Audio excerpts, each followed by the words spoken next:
আজকের একটু মাছের মাথা দিয়ে ডাল বানাবো, ওই মুড়ি ঘন্ট।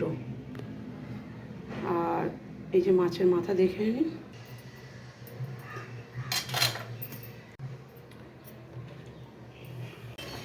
এখন আমি মাছের মাথাগুলো ভেজে নেব।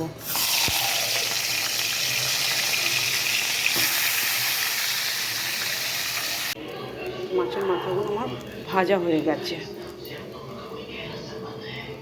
একটু সর্ষের তেল দিয়ে ডালটা আমি ভেজে নেব, কারণ ডালটা আমি একটু ধুয়ে রেখেছিলাম, ভিজিয়ে রেখেছিলাম।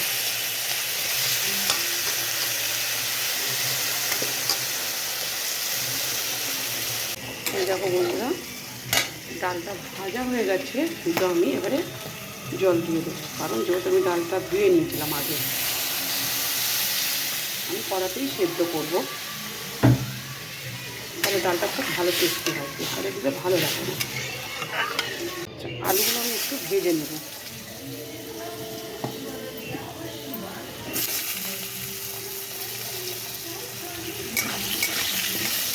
একটু আলু দিয়ে করলে বেশি টেস্টি।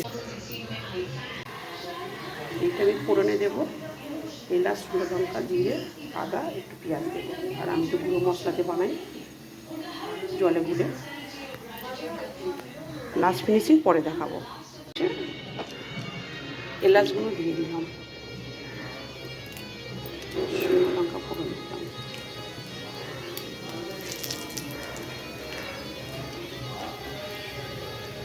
জিরে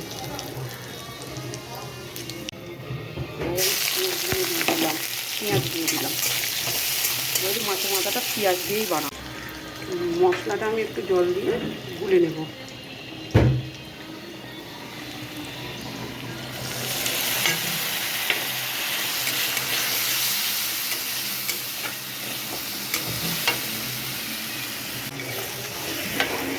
এবার ভেজে রাখা মাছের মাথাগুলো দিয়ে দেবো।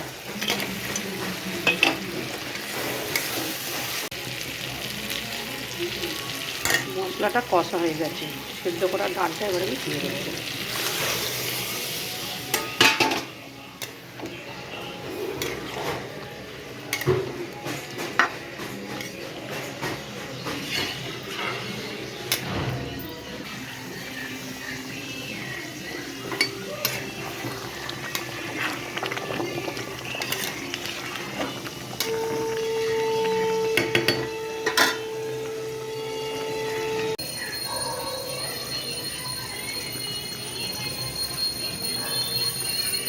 ঘি দিয়ে দিচ্ছি, নাহলে ভালো লাগবে না মুড়ি ঘন্ট। মাছের মাথা দিয়ে মুড়ি ঘন্ট হয়ে গেছে।